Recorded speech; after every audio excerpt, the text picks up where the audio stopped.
आज आपण इथे बनवणार आहोत गावाकडची जुनी पारंपरिक आणि खूपच चविष्ट अशी रेसिपी, गोड पुरण भरलेली उकडलेले धोंडे। अगदी मऊसूत, खमंग आणि तुपासोबत खाल्ला तर तोंडात विरघळणारे हे धोंडे एकदा खाल्ला तर चव कधी विसरणार नाहीत अशा पद्धतीचे। पूर्वी आपल्या आजी आई खास सणासुदीला अशा प्रकारचे हे पुरणाचे धोंडे बनवले जात होते।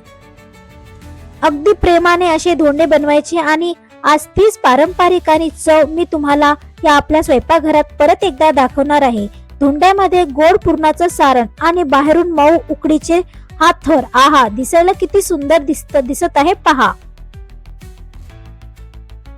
अधिक महिन्यामध्ये म्हणजेच आपला जो धोंड्याचा महिना असतो त्याच्यामध्ये हे आवर्जून बनवले जाते। तर चला मग रेसिपी सुरू करूया। हे पहा, इथे मी या वाटीने 2 वाटीत चना डाळ घेतलेली आहे। चना डाळ आधी आपल्याला 1 तास पाण्यामध्ये भिजत ठेवायची आहे। याच्यातले सर्व पाणी मी काढून टाकले। आता आपण याचे पुरण तयार करूया। कुकर मध्ये आपण जी डाळ आहे चना डाळ ती टाकायची आहे आणि त्याच्यामध्ये 2 वाटीला आपल्याला इथे 4 वाटी पाणी टाकायचं आहे। त्यानंतर थोडीशी हळद आणि थोडस 1 चमचा तेल टाकून याची आता फक्त 2 शिट्टी करून घ्यायची आहेत। तर हे पहा, इथे मी 2 शिट्टी करून घेतलेले आहे आणि आता आपण चेक करूया आपली डाळ शिजली आहे का। जर शिजली नसेल तर परत एकदा लावायची आहे। जास्त शिट्टी करू नका, नाहीतर या डाळीचे पिठला तयार होतो आणि तुमचे पुरण बिघडण्याची शक्यता असते, म्हणजे पुरण पातळ होते। इथे आपली डाळ जी आहे ती जबरदस्त शिजलेली आहे। आता याच्यातले जे पाणी आहे म्हणजे जो कट आहे तो सर्व कट या एका चाळणीमध्ये काढायचा आहे आणि एका कढईमध्ये फक्त ही जी डाळ आहे ती आपल्याला इथे गरम करून घ्यायची आहे। पहा, आपली डाळ किती मस्त शिजलेली आहे। 2 शिट्ट्या आपण इथे केलेल्या आहेत। आता याच्यातले जेवढं पाणी आहे ते पूर्ण पाणी आटजेपर्यंत आपल्याला हे शिजवून घ्यायचं आहे। त्यानंतर आता आपण जेवढी डाळ घेतली तेवढेच इथे आपल्याला गूळ टाकायचा आहे। मी 2 वाटी डाळ घेतली, त्यानुसार 2 वाटीच आपण इथे गूळ घेतलेला आहे। गूळ तुम्ही एकतर खिसून घ्या, नाहीतर अशा प्रकारे बारीक कट करून घ्यायचा आहे। आता हे सर्व आपल्याला मिक्स करून घ्यायचं आहे आणि पूर्ण हा जो गूळ आहे तो विरघळेपर्यंत आपल्याला हे शिजवून घ्यायचं आहे।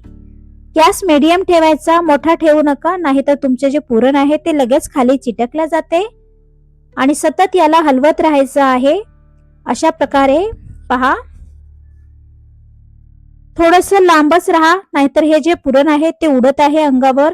त्यानंतर याच्यामध्ये थोडस चवीपुरतं मीठ टाकूया। नंतर आपल्याला टाकायचं आहे 1 चमचा म्हणजेच पोहे खायच्या चमच्याने 1 चमचा इलायची पावडर आणि थोडेसे जायफळ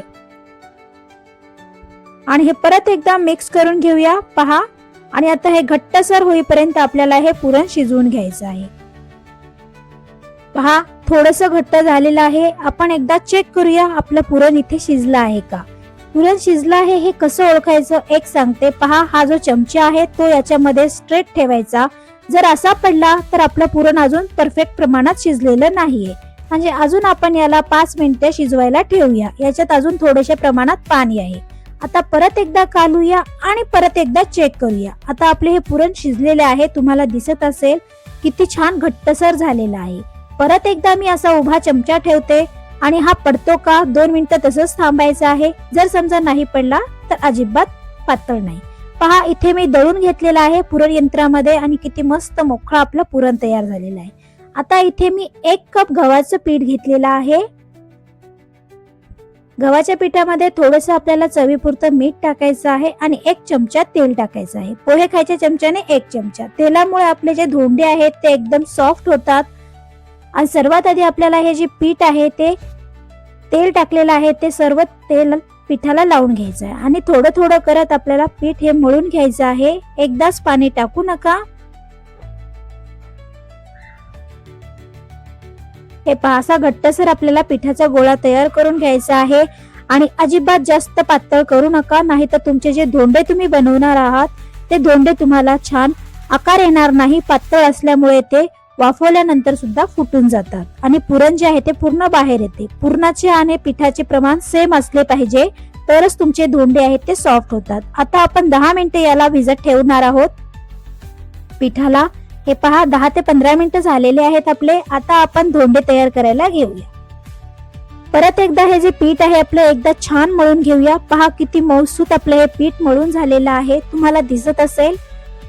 आता आपण याचे 2 चपाती सारखे 2 उंडे तयार करून घेऊया आणि एक पोळी लाटून घ्यायची आहे आपल्याला. साधी चपाती आपण लाटून घेऊया. इथे लाटण्यासाठी मी तांदळाचं पीठ घेतलेलं आहे. तांदळाच्या पिठामुळे आपली जी चपाती आहे ती फास्ट लाटल्या जाते आणि आपण जे धोंडे करत आहोत, उकडून करणार आहोत, त्याच्यामुळे उकडल्यानंतर या धोंड्याला एक वेगळ्या प्रकारची शायनिंग येते, चकाकी येते तांदळाच्या पिठामुळे. त्यासाठी तांदळाचं पीठ नक्की लावायचं आहे आणि खूप फास्ट अशी ही सरकल्या जाते, लाटल्या जाते आपली जी चपाती आहे ती. पाहू शकता तुम्ही किती मस्त आपली ही पोळी झालेली आहे. आणि जास्तही पातळ आणि जास्तही जाड कशी करू नका. आता एक छोटस झाकण घ्यायचं आहे काहीतरी आणि त्याच्याने आपल्याला छोटे छोटे असे पुरी तयार करून घ्यायचे आहेत. म्हणजे आपण इथे छोटे छोटेसेच आपले धोंडे तयार करणार आहोत. आणि हे धोंडे खायला एवढे जबरदस्त लागतात. पुरणाचे धोंडे करत आहोत, आजीच्या काळामधले पारंपरिक पद्धतीने आणि गावाकडच्या स्टाईलने आज आपण इथे हे धोंडे करत आहोत. हे पहा, मी इथे हे सर्व तयार करून घेतले आहे. आता आपण हे एका प्लेट मध्ये काढून ठेवूया. अधिक महिना आला की सर्व जर आपापल्या घरामध्ये आपापल्या मुलींना किंवा देवाला, गाईला वेगवेगळ्या प्रकारचे धोंडे बनवून दिले जातात आणि हे खूप सर्वांच्याच घरी आहे, सर्वजण बनवले जातात. त्यासाठी आपण ही त्यांच्यासाठी खास ही पुरणाची रेसिपी करून आणलेली आहे धोंडे.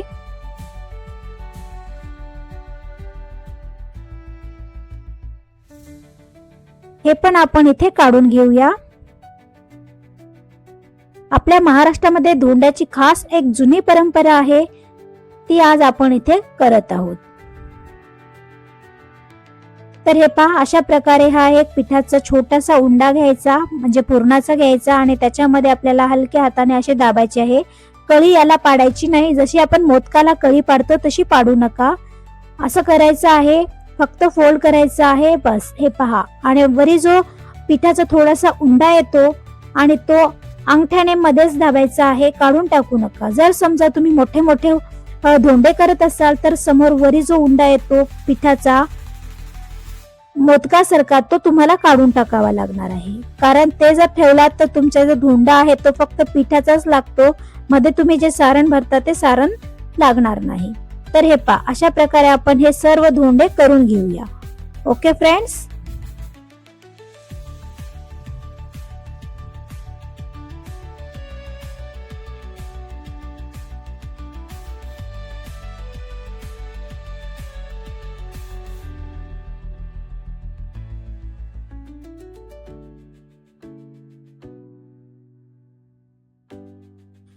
हे धोंडे खायला खूप जबरदस्त लागतात. नक्की एकदा तुम्ही हे धोंडे ट्राय करा आणि मला कमेंट्स मध्ये सांगा. खूप जबरदस्त लागतात, खायला सुद्धा एक नंबर आहेत आणि अगदी गावाकडच्या पारंपरिक आणि चविष्ट रेसिपी मधली ही आजची आपली सर्वात स्पेशल रेसिपी आहे.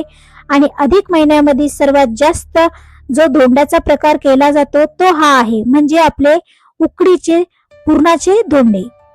हे स्पेशली बनवले जातात, पारंपरिक पद्धत आहे, त्यासाठी आवर्जून बनवली जाते. तुम्ही सुद्धा एकदा ही रेसिपी ट्राय करा. Okay friends. अगदी सोप्या पद्धतीमध्ये मी इथे सांगितलेली आहे. हे पहा, आपले धोंडे बनून तयार झालेले आहेत. आता मी इथे गॅसवर पाणी गरम करायला ठेवलं आहे. हे धोंडे उकडण्यासाठी आपल्याला एक स्टीमर घ्यायचं, त्याच्यामध्ये पाणी गरम करायला ठेवायचं आहे 1 ग्लास आणि एक चाळणी ठेवायची आहे. चाळणीला थोडेसे तूप लावायचं आहे आणि हे जे आपण धोंडे केलेले आहेत त्याच्यावर ठेवायचे आहे. जर समजा तुमच्याकडे केळीचं पान असेल तर या चाळणीवर किंवा या प्लेटवर तुम्हाला केळीचं पान ठेवायचंय, त्यानंतर याच्यावर धोंडे ठेवायचे आणि फक्त 5 ते 7 मिनिटं तुम्हाला हे वाफवून घ्यायचं आहे. पहा, 5 मिनिटं झालेले आहेत आपले धोंडे. एकदा चेक करूया. वाव, किती सुंदर वाफलेले आहेत. पाहू शकता तुम्ही, अजिबात बाहेर कुठेही फुटलेले नाहीयेत. जर समजा तुम्हाला केळीचं पान भेटलं तर केळीचं पान ठेवायचं आहे याच्या प्लेटमध्ये, नसेल तर तूप लावून घ्यायचं आहे. सर्वात आधी तूप लावल्यामुळे खूप लवकर हे जे धोंडे आहेत ते निघतात. तर हे पहा, आपल्या इथे पुरणाचे धोंडे बनून तयार झालेले आहेत. वाव, मस्त तयार झालेले आहेत. आपल्या गावाकडच्या पद्धतीचे हे मऊसूत आणि खूपच चविष्ट गोड पुरणाचे उकडलेले धोंडे बघायला किती सुंदर दिसत आहेत, छोटे छोटे इटुकले पिटुकले. आणि गरमागरम धोंड्यावर थोडस तूप घालून खाल्लात ना तर याची चव जी आहे तेवढी दुप्पट लागते. ही आहे पारंपरिक रेसिपी. तुम्हाला कशी वाटली ते कमेंट्स मध्ये नक्की सांगा. तुमच्या घरी असे धोंडे बनवतात का तेही मला जरूर सांगा. व्हिडिओ आवडला असेल तर पटकन लाईक करा, शेअर करा आणि हो, नवीन असाल तर चॅनलवर सबस्क्राईब करायला अजिबात विसरू नका. एक धोंडा मी इथे तोडून दाखवते आणि वरून असं थोडस तुपाची धार टाकायची. गरम गरम या उकडलेल्या पुरणाच्या धोंड्यावर तुपाची धार टाकून खायची. एवढी जबरदस्त लागते. वाव, खूप खूप खूप भारी झालेली आहे.